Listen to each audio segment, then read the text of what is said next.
और देखिए, नई संसद में मोदी सरकार 2.0 का आखिरी बजट यानी कि अंतरिम बजट पेश किया गया। वित्त मंत्री निर्मला सीतारमण अपने कार्यकाल का छठा बजट उन्होंने पेश किया।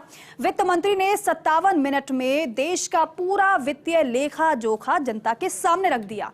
अंतरिम बजट में इनकम टैक्स के स्लैब में कोई बड़ा बदलाव नहीं किया गया है। हालांकि रेलवे से लेकर अन्य सेक्टर में प्रोजेक्ट को लेकर सरकार ने अपना विजन साफ तौर पर रख दिया है। स्टार्टअप के लिए टैक्स छूट 1 साल के लिए बढ़ा दी है। और आपको यह भी बताएं कि लखपति दीदी योजना को विस्तारित किया जाएगा, यह भी कहा गया।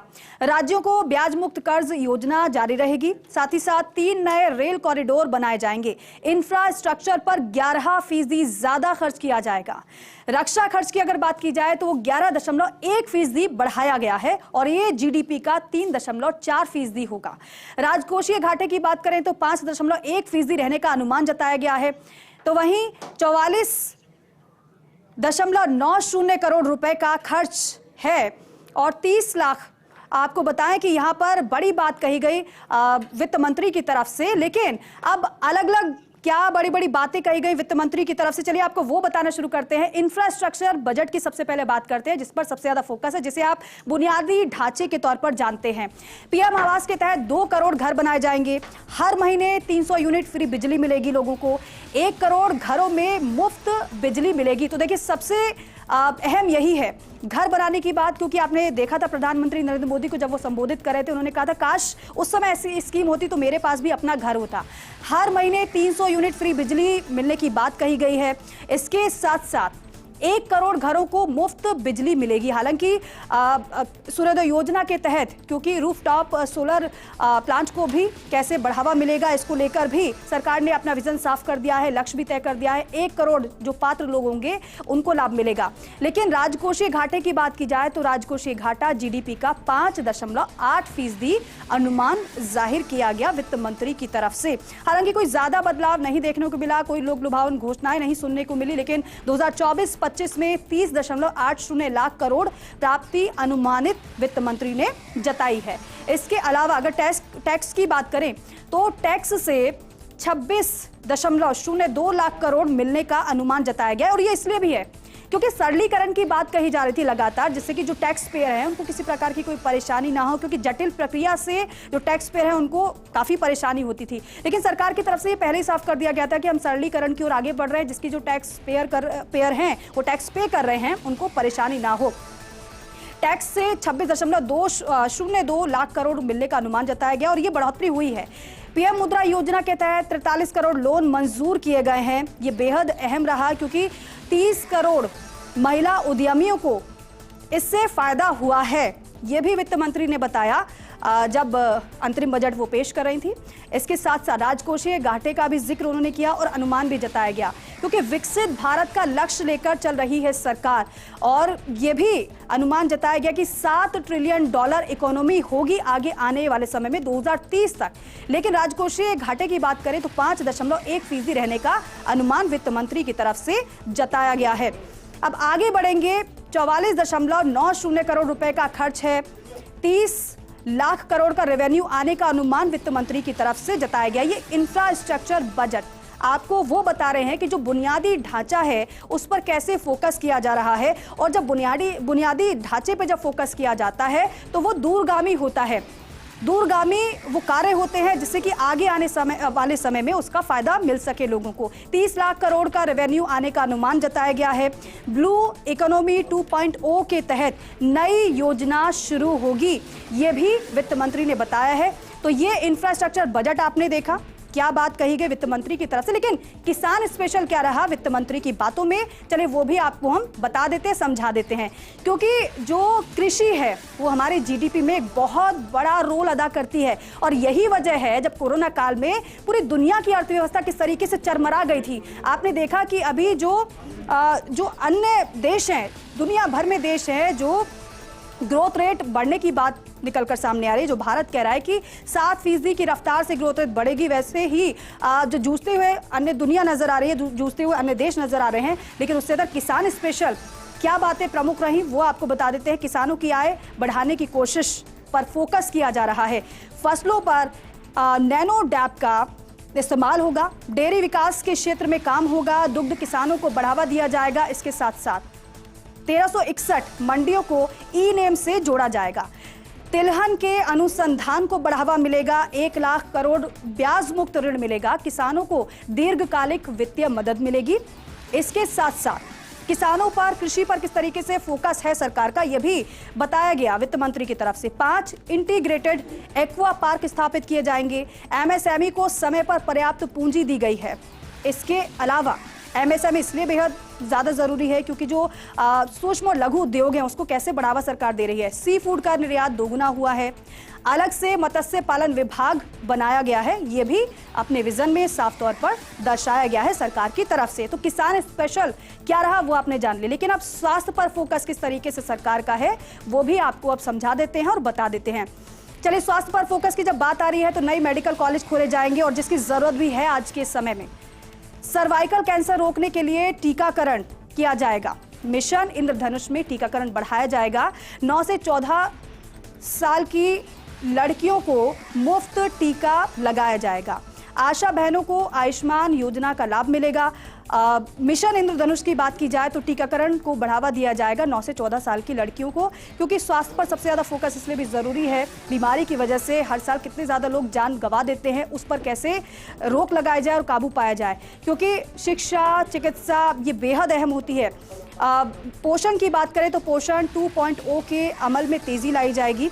आशा बहनों की बात करें तो आशा बहनों को किस तरीके से आयुष्मान योजना का लाभ मिलेगा, और ये योजना क्योंकि पहले से ही है, ऐसे में और भी बहनों को आयुष्मान योजना से जोड़ा जाएगा। टीकाकरण को मजबूत किया जाएगा। हर घर में आप देखते होंगे कि आशा बहनें किस तरीके से घर घर पहुंचती हैं, लेकिन इस पर बात करेंगे। लेकिन वित्त मंत्री निर्मला सीतारमण क्या कुछ कह रही हैं, आपको वो सुनवा देते हैं पहले।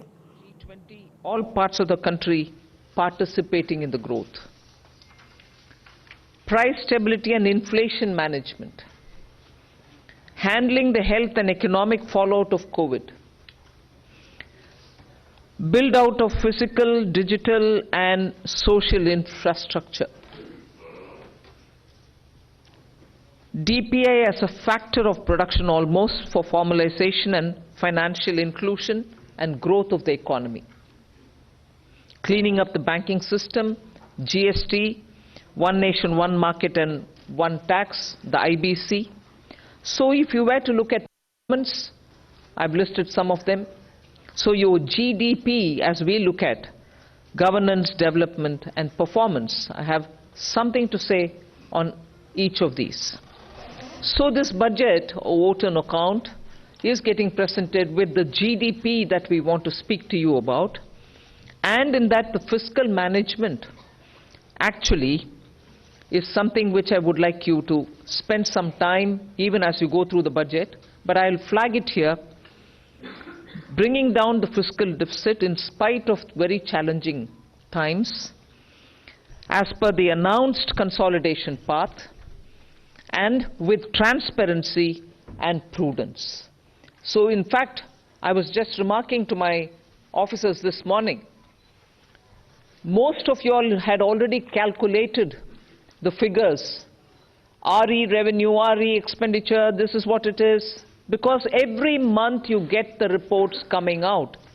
So you don't need to wait till the budget statement. Every month you get the accounts, and so budget process has become absolutely transparent and questionable. If there are any, you're there to question, we are here to answer. But we set in the process of keeping everything brought on budget and nothing kept aside from it or underneath it. So with that, the budget deficit, fiscal deficit, 5.8%, which is much lower than the 5.9 which was at the BE. Similarly, for the 24-25 budget, we've given 5.1 as the fiscal deficit, so clearly indicating that we are on track to meet the glide path which was set in 2021-22, and that we are well on track to meet the 4.5% fiscal deficit, on or below 4.5 even by FY26. if this is the background with which I'm talking and the presentation of the budget happened, I want to very clearly put some things under the heading, if you want to call it that, Disha Nirdeshak Baatein. You must have heard the Honorable Prime Minister speak before the Parliament session, well before the sessions commenced. His usual customary remarks. He said the budget will be presented tomorrow and you will have some Disha Nirdeshak Baatein in it. So, what are those Disha Nirdeshak Baatein? There are about 5 of them I highlight. Social justice as effective and necessary governance model. So it's not just a slogan for us, social justice, we'll have to work for Nyay. No. We've shown you that it is a governance model and a successful one at that. So social justice as an effective and governance, necessarily a governance model. Then 4 major caste groups, as we call it, as Prime Minister has emphasized, the poor, the women, the youth, and the Annadata. So Disha Nirdeshak Baatein, you have the second point. Third, focus on infrastructure. This year again, massive increases of capex happened in the last 4 years. This year too, there is 11% increase, resulting in a very recallable number, 11,11,111 crores. So continuing the trend of the last 4 years, where capital expenditure has been the route, one for revival earlier from COVID, and now for sustained growth towards Amritkal, towards the Vikasit Bharat goal. Fourth is the using of technology as a huge opportunity. DPI as almost a new factor of production. So it is actually bringing in the value addition to the economy. It is facilitating every sector to bring in the value addition which is so required and improves on our productivity. And the last